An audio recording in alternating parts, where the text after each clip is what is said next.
오늘 전해드리는 하나님 말씀 봉독하겠습니다. 히브리서 12장 1절로부터 3절까지입니다. 이러므로 우리에게 구름같이 둘러싼 허다한 증인들이 있으니 모든 무거운 것과 얽매이기 쉬운 죄를 벗어버리고 인내로서 우리 앞에 당한 경주를 하며 믿음의 주요 또 온전하게 하시는 이인 예수를 바라보자. 그는 그 앞에 있는 기쁨을 위하여 십자가를 참으사 부끄러움을 개의치 아니하시더니 하나님 보좌 우편에 앉으셨느니라. 너희가 피곤하여 낙심하지 않기를 위하여 죄인들이 이같이 자기에게 거역한 일을 참으신 일을 생각하라. 아멘. 오늘 말씀 선포가 있겠는데요, 오늘 넘치는 은혜 바라봄이라는 제목으로 귀한 말씀을 전해드릴 분을 소개해드리겠습니다. 우리 오늘 강단 교류를 통해서 오늘 또 이렇게 새롭게 오셨는데요, 모슬포 중앙교회 담임을 맡고 계시는 정지웅 목사님께서 오늘 거룩한 주의 말씀을 전해드리고 또 큰 은혜로서 가슴 깊이 오늘 새겨드리는 시간이 될 것 같습니다. 잘 경청해 주시고요, 우리가 할렐루야를 외치면 크게 와멘으로 화답해 주시는 그런 시간이 되셨으면 좋겠습니다. 할렐루야.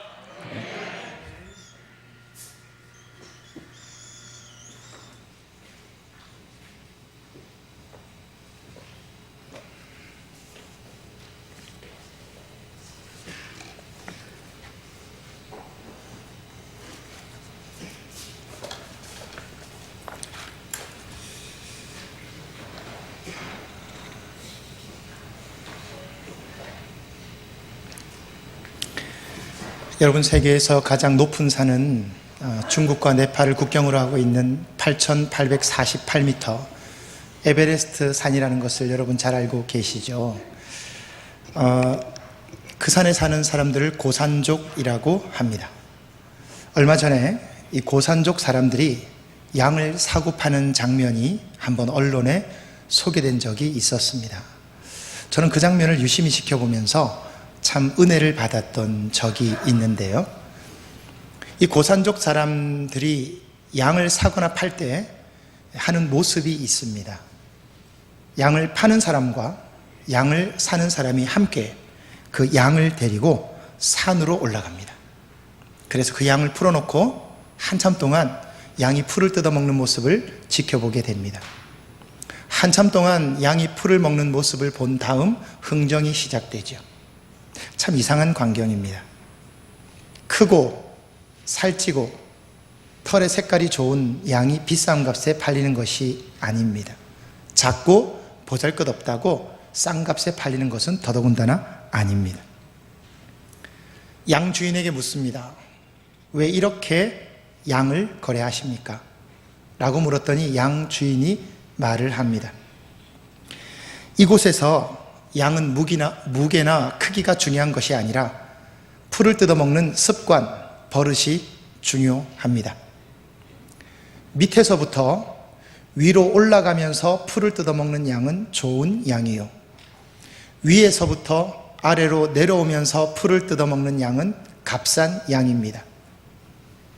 온통 바위이고 벼랑뿐인 이곳에서 만약 양이 위에서 아래로 내려오면서 풀을 뜯어먹는 버릇을 가졌다면 그 양은 오래 살 수 없습니다. 그러나 밑에서 위로 올라가면서 풀을 뜯어먹는 양이라면 그 양은 생존 확률이 높기 때문에 건강하고 비싼 양으로 인정받는 것입니다. 이것이 바로 양을 거래하는 기준이 됩니다. 저는 그 장면을 보면서 한 가지 생각했습니다. 여러분, 우리 믿음의 사람들이 바로 그러한 삶을 사는 사람들이 아니겠습니까? 믿음의 사람들은 위를 향하는 사람들입니다.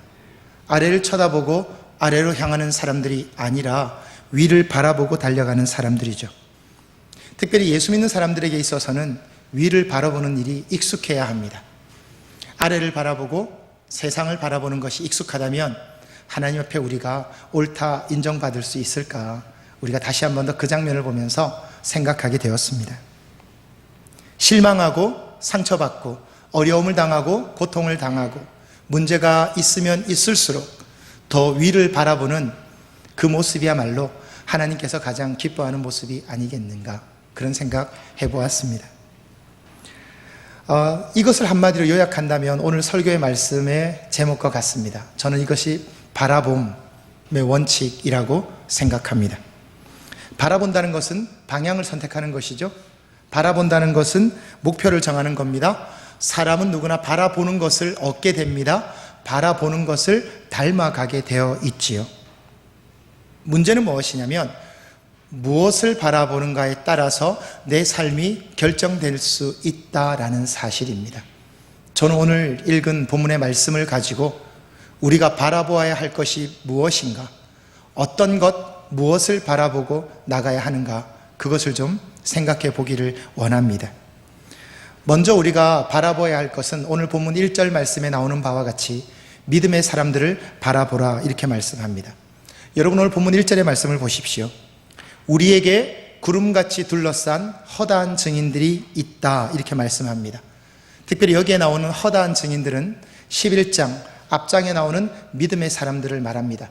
목베임을 당하고 톱으로 켜는 것을 당하고 굶주리고 아파하고 쫓겨나고 굶으면서도 그 믿음을 지켰던 믿음의 사람들, 그들이 바로 우리의 삶의 증인이 된다. 그 사람들을 본받으라. 믿음의 사람들이 보여준 성품, 인격, 그들의 삶의 고백을 본받고 따라가라, 이렇게 말씀하는 거죠. 여러분, 어떤 사람들이 행복한 사람인지 아십니까? 본받을 것이 있는 사람입니다. 따라갈 사람이 있는 것입니다. 반대로 불행한 사람은요, 내 주위에 본받을 것이 없는 사람이에요. 그 사람은 참 불행한 사람입니다. 그런데 여기서 우리가 한 가지 생각할 것이 있습니다. 문제는 우리 주위에 우리가 본받으려고 하는 것보다 본받지 말아야 할 나쁜 것들은 왜 이렇게 전염성이 강하고 속도가 빠를까요? 네. 왜 이렇게 나쁜 것은 빨리 전파가 되는지 모르겠습니다. 우리 속담에 있지 않던가요? 욕하면서 닮는다고. 욕하면서 닮아요. 나는 저렇게 되지 말아야지 라고 말하지만 사실은 내가 닮아 있어요. 그런 모습들을 얼마나 많이 봅니까? 왜 이렇게 부정적이고요, 나쁜 것은 빨리 퍼져갈까요? 왜 이렇게 긍정적인 것, 귀한 것, 아름다운 것은 영향을 받기 어려울까요? 저는 여러분들께 하나 여쭤보고 싶습니다. 지금 여러분이 가장 영향을 받고 있는 대상은 누구입니까? 여러분에게 있어서 가장 영향을 주는 것은 무엇입니까? 여러분, 우리가 그것을 한번 생각해 볼 필요가 있다고 생각합니다. 그래서 저는 저희 교회 성도들에게 자주 말하는 것이 있습니다. 정말 주님을 따라가고 싶다면, 정말 믿음 생활 잘하고 싶다면 십자가 곁으로 날마다 다가가기 위해서 몸부림치는 사람을 가까이 두라. 믿음 생활하고 헌신하기 위해서, 주님을 더 사랑하기 위해서 몸부림치는 그 사람 옆에 가까이 두어라. 그 사람을 가까이 두면 알게 된다. 내가 얼마나 세상적 사람인지를, 내가 얼마나 속물의 사람인지를, 내가 얼마나 세속적인 사람인지를 그 사람을 보면서 알게 된다. 할 수만 있으면 믿음의 삶을 살기 위해서 몸부림치는 사람을 가까이 두어라. 그러나 여러분, 반대도 있지요. 항상 불평하고 불만하고 원망을 말하는 사람 옆에 조금만 있어 보세요. 금방 내가 그렇게 됩니다. 믿음의 힘을 잃어버리게 되고요, 주님을 찾는 간절함이 사라지게 되고요, 점점 그렇게 된다니까요. 십자가를 붙들고 그 복음을 위해서, 그 예수 그리스도의 보혈을 위해서, 그것을 살기 위해서 몸부림치는 사람 옆에 두면 내가 무엇을 발견해요? 내가 형편없이 부족한 사람이구나, 내가 형편없는 사람이구나, 내가 정말 주님에게 다다를 수 없는 사람이구나 깨닫고 회개하고 정신 차리고 나도 도전받아서 달려가게 되잖아요. 근데 그렇지 않으면요, 겉돌게 되잖아요. 우리 주위에서 그런 모습을 얼마나 많이 보고 있습니까? 그래서 우리가 무엇을 닮을 것인가, 어떤 사람을 따라갈 것인가 하는 것은 굉장히 중요한 문제가 됩니다. 사랑하는 성도 여러분, 부정적이고요, 나쁘고요, 어두운 것들 다 걸러버리십시오. 그것을 위해서 여러분, 우리에게 반드시 있어야 할 것이 있습니다. 그것이 무엇이냐면 은혜에 대한 간절함이 필요한 거죠. 여러분, 그런 생각 해보셨습니까? 내가 이 세상을 살지만 세상의 영향을 받지 않겠다. 내가 정말 이 땅을 살아가지만 내가 정말 예수 그리스도를 닮아가겠다라는 간절함, 그 은혜의 사모함이 있냐고요. 여러분, 더 심각한 사실 한 가지는 뭔지 아십니까? 오늘 이 시간 내가 하나님 앞에 이 자리에 나와서 예배 드리면서 은혜 받지 아니하고 그냥 돌아가면 내가 세상에 나가서 어떻게 변화될지 몰라요. 여러분, 그런 생각 안 해보셨습니까? 저와 가끔 만나고 연락하고 지내는, 제가 육지에 있을 때 가까이 지냈던 안수 집사님이 한 분 계십니다. 제가 이분으로부터 참 귀한 고백을 한번 들은 적이 있습니다. 이분이 금융계통에 일하시는데 꽤 높은 직책에 계십니다. 근데 이분은 특별한 경우가 아니면 주일을 절대로 빼먹지를 않아요. 그래서 제가 한번 식사하다가 이분께 한번 여쭤보았습니다. 집사님 정도에 계시면 주일 지키는 게 정말 쉽지 않은데요, 집사님 어떤 마음으로 주님 앞에 나오십니까? 라고 물었더니 이분이 그렇게 말씀하셨습니다. 목사님, 제 눈에 보이는 세상적 유혹이 얼마나 많은지 아십니까? 주일날 예배의 자리에 나와서 내가 하나님 앞에 은혜 받지 아니하면 내가 세상 나가서 어떻게 변화될지, 어떻게 변화되고 어떻게 세속적으로 변화될지 나는 그게 두려워서 예배의 자리를 빼먹을 수가 없습니다. 이날 와서 내가 거룩하신 하나님 앞에 예배 드리면서 은혜 받지 아니하고 돌아가면, 내가 변화되지 아니하고 돌아가면 내가 어떻게 변할지 내가 나를 감당할 수 없기 때문에 나는 절대로 예배를 소홀히 할 수 없습니다. 제가 그분 말씀을 들으면서 참 은혜를 많이 받았습니다. 여러분, 안 그러세요? 여러분에게 그런 간절함 없으세요? 하나님, 내가 이 자리에 그냥 나온 것 아닙니다. 저는 가끔 그런 생각합니다. 이 시간에 나와서 예배 드리고 하나님 만나지 못하고 돌아갈 바엔 차라리 집에서 자는 게 낫다. 그럼 몸이라도 편하지. 이 시간에 예배 드리기 위해서 아침 일찍부터 준비하고 각 부서를 맡아서 봉사하고 수고하기 위해서 주일날 쉬지도 못하고 나와서 하나님께 예배 드리는데 그 목적은 하나다. 하나님 만나서 은혜 받는 거다. 그런데 은혜 받지 못하고 돌아간다면 차라리 교회 나오지 말고 집에서 텔레비전 보면서 쉬는 게 낫다고요. 저는 우리 교회 성도분들께 그렇게 말씀합니다. 차라리 몸이라도 편하라고, 영적으로 하나님 만나지 못하면 내가 이 자리를 떠날 수 없다라는 간절함을 가지고 나오셔야 한다. 그것이 아니면 내 인생이 끝장날 수도 있다. 내가 주님의 은혜를 오늘 받지 못하고 세상 나가면 내가 얼마나 더 타락한 사람이 되고, 내가 얼마나 더 추악한 사람이 되고, 내가 얼마나 더 더러운 사람이 될지 모르기 때문에 내가 하나님을 만나야 한다. 그런 간절함으로 주님의 은혜를 붙잡을 수 있는 여러분 되시기를 주의 이름으로 축원드립니다. 여러분, 이게 있어야 합니다. 목숨 걸고 나와야지요. 얼마나 귀한 자리인데요. 아까 우리 장로님 기도 중에도 있었잖아요. 일상의 삶 속에서 예배 드리는 것이 얼마나 귀한 것인가를 우리 이번에 이 사태를 통해서 얼마나 많이 깨달았습니까? 이런 예배를 어떻게 소홀히 할 수 있다는 말입니까? 하나님, 나는 주의 은혜가 아니면 아무것도 할 수 없습니다. 이 은혜 받지 아니하면 절대로 살 수 없습니다. 하나님, 그래서 내가 이 자리에 앉은 이상 은혜 주시기 전까지는 절대로 일어날 수 없습니다. 적어도 우리에게 그런 믿음이 있어야 합니다.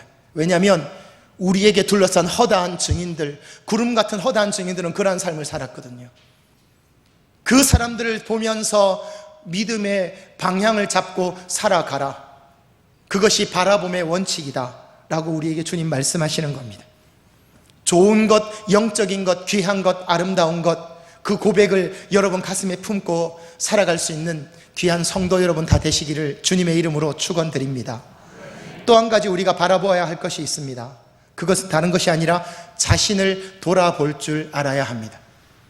믿음의 목표를 세워서 믿음의 삶을 살아가는 믿음의 선배들, 믿음의 사람들을 보았다면 이제는 그것을 가지고 내 자신을 들여다볼 줄 알아야 합니다. 1절 중간의 말씀에 보면 뭐라고 나옵니까? 모든 무거운 것과 얽매이기 쉬운 것을 벗어버리고 라고 말씀합니다. 그리고 믿음의 경주를 하라 이렇게 표현되어 있죠. 아마 히브리서를 쓴 저자는 신앙생활을 아마 달리기 경주에 비유했던 것 같습니다. 한마디로 말씀을 드리면 믿음 생활하는데 방해가 되는 것들은 다 벗어버리라는 거죠. 걸리적거리는 거 내 주위에 두지 말라는 뜻입니다. 여러분, 100m 달리기 선수들 복장 보셨습니까? 굉장히 민망하지 않던가요? 남자 선수들 보십시오. 온몸에 쫙 달라붙는 옷을 입고 달리기를 합니다. 왜 그럴까요? 공기 저항을 줄이겠다는 거죠. 0.001초라도 줄이겠다는 겁니다. 그래서 그분들의 옷을 보면 완전히 붙어 있습니다. 신발도 자세히 보십시오. 굉장히 가벼운 신발을 신고 있습니다. 달려가기 위해서 거추장스럽고 걸리는 것은 다 벗어버리고 다 놓아버리겠다는 의미죠. 그런데 여러분, 마라톤 선수가 그런 옷을 입고 뛴다고 생각해 보십시오. 못 뜁니다, 여러분. 그죠? 뛸 수 없어요. 단거리 달리기 선수들은요, 손에 무언가를 쥘 수도 없어요. 무언가 걸칠 수도 없어요. 왜 그렇습니까? 그럼 다 달리기에 방해가 되기 때문이지요. 이것을 신앙생활에 적응하는 겁니다. 신앙생활이 달리기와 같다는 거죠. 믿음의 달리기를 함에 있어서 방해되는 것들은 다 벗어버리라는 겁니다. 몸에 어떤 것도 걸치지 말고 손에 어떤 것도 쥐지 말라는 거죠. 왜? 그래야 주님의 손을 잡을 수 있으니까, 빨리 달려갈 수 있으니까. 그것에서 방해되는 것은 다 내려놓아라. 나로 하여금 넘어지게 만들고, 나로 하여금 무너지게 만들고, 나로 하여금 달려가는데 방해가 될 수 있는 건 다 벗어버리라는 거죠. 평화의 기도를 쓴 성 어거스틴 아시죠, 여러분? 아우구스티누스라고도 하죠. 이분의 고백 중에 재미있는 고백이 하나 있더라고요. 이분이 그런 기도를 했더라고요. 우리가 성인으로 알고 있지만 이분 역시도 방탕한 삶을 살지 않았습니까? 여러분 잘 아시죠? 어머니 모니카 여사를 얼마나 힘들게 했습니까? 그죠? 한때 이단 종교에 빠지기도 했고요.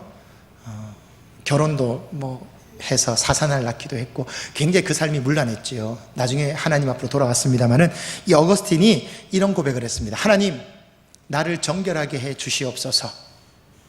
그 다음이 중요합니다. 그러나 지금은 그리하지 마소서. 여러분, 이 고백이 와닿지 않으세요? 저는 와닿았습니다. 저는 와닿더라고요. 하나님, 내가 정결하게 되기를 원합니다. 그러나 지금은 하지 마세요. 왜? 세상이 좋으니까. 세상이 좋거든요. 여러분, 세상 안 좋으세요? 저만 좋습니까? 여러분, 세상 살만합니다. 괜찮습니다. 로마서 12장 2절에 뭐라고 말씀하셨죠? 너희는 이 세대를 본받지 말라, 이렇게 말씀하셨습니다. 여러분이 여기에 나오는 세대가 무엇을 말합니까? 이 세대는 사람들을 죄로 이끄는 그 세대를 말하는 거죠. 이 본받지 말라는 것을 헬라어 원문으로 보게 되면 그 뜻이 조금 다릅니다. 본받지 말라라고 번역되어 있지만 사실은 길들여지지 말라라고 번역하는 것이 더 정확한 의미이죠. 세상에 길들여지지 말라는 거죠. 그럼 여러분, 우리 여기서 하나 생각해야 될 것이 있습니다. 길들여지지 말라는 것은 무슨 뜻일까요? 세상에 길들여지지 말라. 세상에 가치 기준이라는 게 있지 않습니까? 이 정도 해야 행복한 거야. 이 정도 해야 사람 사는 거야. 여러분, 그렇게 세상은 말하잖아요. 이 정도 차는 타고 다녀야 괜찮고, 이 정도 옷은 입어줘야지. 여자분들 이 정도 백은 하나 들어줘야 되고, 그죠? 이 정도 구두나 신은 신어야 되고, 이 정도 음식은 먹어야 세상 유행에 뒤지지 않고 살아가는구나. 이 정도 문화생활을 해야 내가 다른 사람과 비슷한 수준으로 될 수 있다라고 생각하잖아요. 그걸 강요하잖아요. 그게 세상에 길들여지는 거 아닙니까? 그래서 여러분, 필요한 것이 뭡니까? 돈입니다. 사실 아닙니까? 그래서 필요한 것이 돈입니다. 근데 돈이 없으면 어떻게 되죠? 스트레스를 받잖아요. 근데 우리에게는 방법이 있습니다. 돈이 없다. 괜찮아. 우리에게는 카드가 있다. 여러분, 아닙니까? 카드 씁니다. 일단 탁 쓰고 한 달 뒤에 돌아올 거 보면 다시 스트레스를 받고 괴로워하죠. 과연 신앙이 그런 건가? 여러분, 하나님께서는 우리가 다 행복하기를 살기 원하시죠. 근데 그런 세상에 길들여진 삶을 계속 살다 보면 우리에게 무엇이 남습니까? 우울함이 남고 고독함이 남고 허무가 남습니다. 진정한 영적 자유, 하나님 우리에게 주시는 은혜의 경험을 한 사람은요, 누릴 수 있으면 감사해요. 그러나 누리지 못해도 괜찮아. 내가 여기까지가 내가 할 수 있는 범위야라고 인정하고 내려놓을 수 있는 사람입니다. 그것이 어디서 오냐면 주님 주신 은혜에서 나오는 줄로 믿습니다. 주님의 은혜를 경험한 사람은 그것이 가능해요. 세상적인 거 다 누리며 살 수 있으면 좋지요. 그러나 누리지 못한다 할지라도 괜찮아. 그렇게 안 될 때 인정하고 받아들일 수 있는 내적 자유는 바로 주님 주신 은혜로 내가 충만해질 때 그것이 가능하다는 점입니다. 그것을 우리에게 말씀해 주고 있는 거죠. 이것은 예수 믿고 은혜 받은 사람만이 누릴 수 있는 특권입니다. 사랑하는 성도 여러분, 지금 여러분 속을 한번 들여다보시면 좋겠습니다. 여러분 속에 무엇이 있습니까? 여러분 마음속에 무엇이 있습니까? 여러분 지금 가장 무엇을 갈구하고 원하고 계십니까? 무엇이 가장 있기를 원하십니까? 여러분 세상적인 것이 가득 차 있나요? 아니면 주님의 은혜로 가득 채워져 있습니까? 여러분 영혼은 진공 상태가 없다는 것 아시죠? 우리 마음에는 진공 상태가 없습니다. 비어있지 않습니다. 항상 무언가로 가득 차 있기 마련입니다. 무언가가 자리 잡고 있어야 합니다. 혹시 여러분 주님의 은혜를 사모한다 하면서도 무거운 것, 얼매이기 쉬운 것을 붙잡고 있지는 않으십니까? 그건 놓아버려야, 내려놓아야, 돌아설 줄 알아야 우리가 진정으로 주님의 은혜를 바라볼 수 있게 되고 주님의 은혜를 경험하게 될 것입니다. 중요한 것은 벗어버린 만큼 주님의 은혜를 누리게 될 것입니다. 벗어버리고 인생길을 믿음의 경주로 달려갈 수 있는 여러분 되시기를 주님의 이름으로 축원드립니다. 또 한 가지 우리가 생각할 것이 있습니다. 오늘 본문 2절 말씀에 나오는 것처럼 오직 예수님만 바라볼 줄 알아야 한다는 점입니다. 2절 말씀에 뭐라고 말씀합니까? 믿음의 주요 또 온전케 하시는 이인 예수를 바라보자, 이렇게 말씀합니다. 여러분 이 바라보자라는 말도 원문을 보니까 시선 고정이라고 되어 있더라고요. 시선 고정. 예수님 외에는 다른 것에 한눈을 팔지 말아라, 그 의미입니다. 제가 이 시선 고정이라는 것을 보고 하나 생각한 것이 있습니다. 여러분 인터넷 쇼핑 많이 하시죠? 네. 제가 제주도 온 지 1년 조금 지났습니다. 좀 지났는데요. 택배비 때문에 물건을 못 사겠어요. 네, 왜 이렇게 택배비가 비싸죠? 네, 그래서 아내랑 한참 얘기를 했습니다. 여러분 인터넷 쇼핑에 보면 장바구니 있는 거 아시죠? 장바구니 있는 거 다 아시죠? 네, 저희 아내도 보니까 인터넷 쇼핑에 장바구니에 뭐가 많이 담겨 있는 걸 제가 봤습니다. 네, 가정의 평화를 위해서 아무 얘기하지 않았지만 참 많은 것이 담겨 있더라고요. 여러분 이 장바구니가 좀 특이합니다. 당장 사기는 어렵지만 내가 나중에 되면 반드시 사리라, 내가 꼭 저걸 사겠다라는 의지의 표현이 뭡니까? 장바구니입니다. 장바구니 담아놓고요, 항상 그걸 들여다보면서 흐뭇해하고 즐거워하고 내가 언젠가 저걸 살 거야. 그러다 더 좋은 게 나오면 또 다른 걸 담고. 제가 그렇게 하는 걸 봤습니다. 무슨 말이죠? 몇 달 후 몇 날이든 기회가 되면 내가 저걸 사겠다, 시선이 고정되어 있는 거죠. 그래서 저는 가끔 우리 여자 성도분들이 백화점이나 이런 곳에 가면 이렇게 말들을 많이 하잖아요. 그냥 눈으로만 본다. 저는 그거 안 믿습니다. 제 경험상 저는 안 믿습니다. 눈으로만 본다고 하던데요, 아니더라고요. 나중에 보니까 그게 마음에 깊이 자리 잡고 있는 걸 많이 봤습니다. 왜 제가 이 말씀을 드리려고 하냐면 장바구니라는 게요, 인터넷에만 있는 게 아니더라고요. 각 사람들 마음마다 장바구니가 있더라고요. 그 장바구니에 무언가를 담아두고 있습니다. 무언가를 담아두고 그것을 항상 살피더라고요. 그것을 항상 보고 있더라고요. 그러면서 기회만 되면 그것을 원하고 갈구하는 모습을 보았습니다. 여러분 오늘 본문 2절의 말씀을 보십시오. 예수님의 마음 장바구니가 나옵니다. 예수님의 마음 장바구니에 무엇이 담겨 있었습니까? 세상적인 것은 하나도 담겨 있지 않았습니다. 오직 아버지에 대한 사랑, 하나님 아버지에 대한 사랑, 그 사명만이 담겨 있었습니다. 그것으로 충만했습니다. 그래서 지금이 아닌 앞으로 주어질 영광, 하나님 보좌 우편에 앉게 될 그 영광을 바라보면서 현실에 살지만 현실에 매여 있지 않았습니다. 시간에도 매여 있지 않았습니다. 그래서 십자가의 고난이, 십자가의 그 못 박히심이, 십자가의 죽으심이 결코 두렵지 않을 수 있었던 것은 그 마음에 오직 하나님 아버지에 대한 사랑이 담겨 있었기 때문이었죠. 예수님 그것을 항상 마음에 두고 있었습니다. 이것이 죽음이 두렵지 않은 이유였던 것입니다.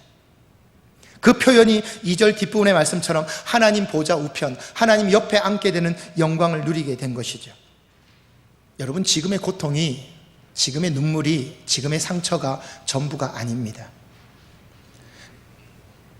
가질 거 다 가지지 못하고 누릴 거 다 누리지 못한 건 불행한 것이 아닙니다. 그것은 불편한 것입니다. 불편할 수 있습니다.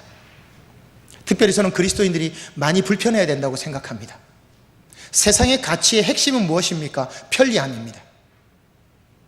근데 여러분, 제가 우리 교회에서 새벽에 레위기 강의를 하는데요, 레위기 강의 참 어렵더라고요. 제사법이 왜 그렇게 많은지 모르겠어요. 근데 거기에 보면 특징이 있습니다. 제사가 왜 이렇게 불편합니까? 왜 이렇게 잔인합니까? 왜 이렇게 힘듭니까? 짐승을 죽여라. 곱게 죽이면 되지. 내장 다 끄집어내라. 그 피를 손으로 찍어서 강단에 뿌려라. 그걸 보는 사람이 어떻겠습니까? 얼마나 잔인합니까? 동물을 그렇게 비참하게 죽여야 합니까? 내장은 뭘 하고, 무엇은 어떻게 하고, 짐승의 각은 어떻게 뜨고, 제사장은 그것을 7번 뿌리고, 너무너무 복잡하고 힘들고 잔인하고 불편해요. 왜 그런지 아세요? 예배는 편하면 안 되거든요. 예배는 불편해야 되거든요. 예배는 마음에 무거운 짐이 있는 채로 나와야 되거든요. 그래서 힘든 거예요. 예수님이 그런 삶을 살지 않으셨습니까?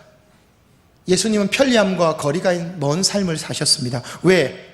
지금 주어진 모든 것들은 다 지나갈 것을 알기 때문이죠. 그래서 세상의 편리함과 안락함에 안주하지 않으셨던 것입니다. 그런 의미에서 우리의 예배는 불편해야 한다고 생각합니다. 여러분, 예배를 편안한 마음으로 나오시면 안 돼요. 무거운 마음으로, 아픈 마음으로 나와야 그 다음에 돌아갈 때 평안한 마음으로, 기쁨의 마음으로, 감사의 마음으로 돌아가서 세상을 살지요. 하나님의 영광이라고 우리가 잘 쓰는데 그 영광이란 단어의 원뜻이 뭔지 아십니까? 그 영광은 무겁다라는 뜻입니다. 가벼운 마음으로 나오면 안 됩니다. 하나님 앞에 나올 때 우리가 무거운 마음으로 나와야 합니다. 하나님의 영광에 대한 무거운 마음과 내 삶 속에 수많은 죄악들과 해결되지 아니한 문제의 무거움을 가지고 나와서 그 짐을 덜어주시고 가볍게 해주신 주님의 은혜를 경험하고 난 다음 돌아갈 때 감사함과 기쁨으로 돌아가는 거죠. 예수님이 그런 삶을 살지 않으셨습니까? 지금의 성공이, 지금의 실패가, 지금의 평안함이, 지금의 고통이 전부 다 계속된다고 생각하시면 안 됩니다. 우리의 목표는 여기 있는 것이 아니라 주님 앞에 서서 하나님 보좌 우편에 앉게 되는 거기에 있는 것이기 때문입니다. 그래서 우리가 예수님만을 바라보아야 하는 이유가 되는 것이죠. 이스라엘 역사에 있어서 가장 강력한 때는 다윗 왕이 다스릴 때입니다. 여러분 잘 아실 것입니다. 다윗 왕과 그 아들 솔로몬 때까지가 이스라엘의 전성기였죠.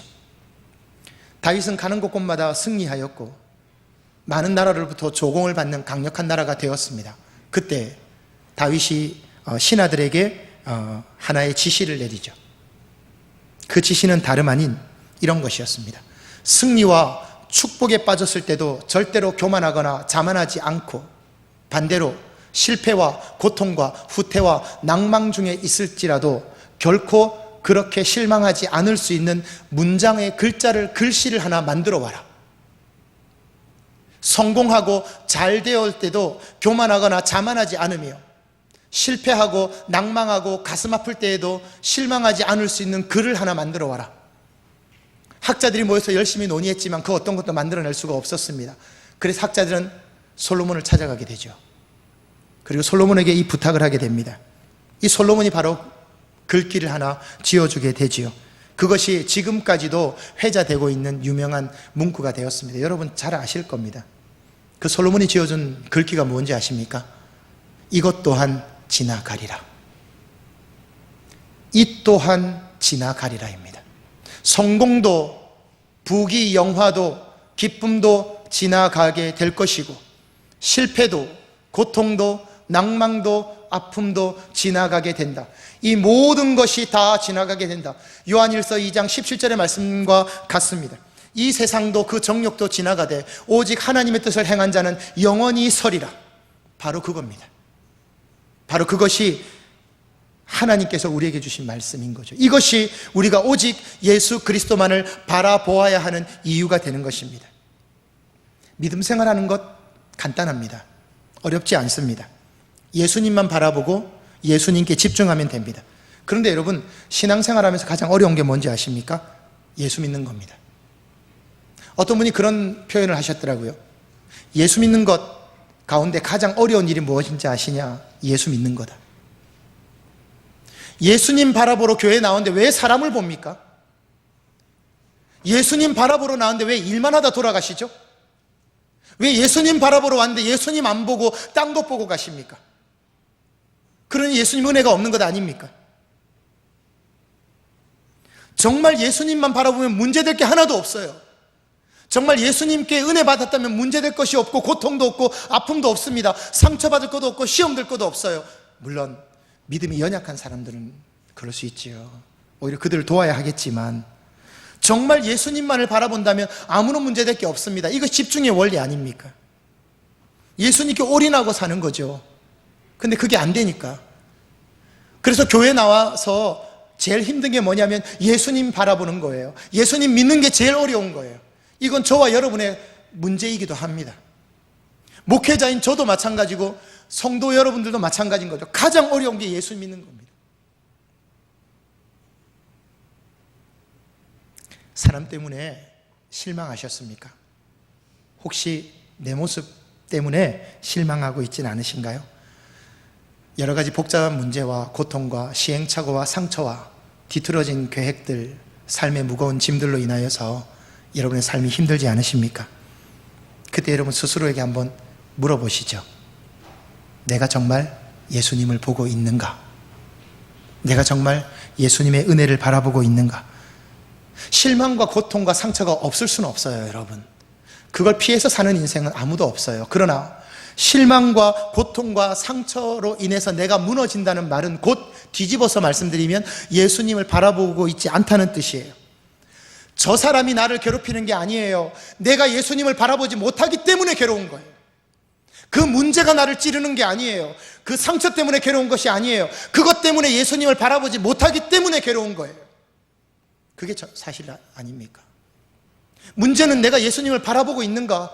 내가 정말 주님만을 바라보고 있는가? 주님 주신 은혜만을 한없이 부어주시고 그분 앞에 나아가는 자 꾸짖지 아니하고 후히 주시고 넉넉히 주시는 그 주님을 바라보고 있는가? 거기에서 어떻게 보면 결판 나는 거죠. 결정 나는 것 아니겠습니까? 결국 문제는 내가 예수님을 바라보지 못하기 때문에 일어나는 문제들인 거죠. 이것을 구분할 줄 알아야 한다는 것입니다. 세상을 바라보라, 그러면 괴로울 것이다. 사람을 바라보라, 그러면 실망할 것이다. 그러나 주님을 바라보라, 참된 평안을 얻게 될 것이다. 다시 말씀드립니다. 세상을 바라보라, 그러면 괴로움을 당할 것이다. 사람을 바라보라, 자신을 바라보라, 그러면 실망하게 될 것이다. 그러나 주님을 바라보라, 평안을 얻게 될 것이다. 이것이 바로 바라봄의 가장 큰 원칙입니다. 오직 예수님만을, 오직 그분의 은혜만을, 그분의 은혜가 아니면 내가 결코 살 수 없음을 믿음으로 고백하시면서 오늘도 우리 삶 속에 주어진 삶의 자리에서 주님의 은혜를 향해서, 믿음을 향해서 담대히 나아갈 수 있는 여러분의 귀한 믿음 되시기를 우리 주 예수 그리스도의 이름으로 축원드립니다.